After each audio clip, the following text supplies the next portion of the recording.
How to block ads on every app using private DNS. Using a private DNS is one of the easiest ways to block ad system wide across all apps in the browser without needing to install a third party.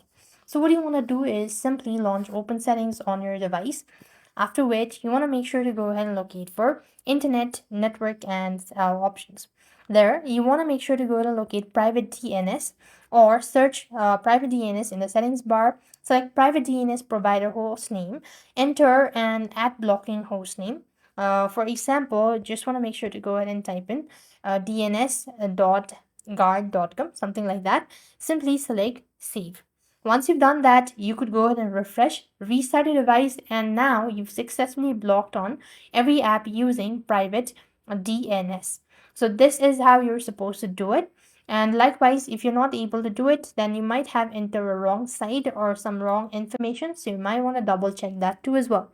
So with that, we've completed our steps. Thank you for watching. See you in the next video.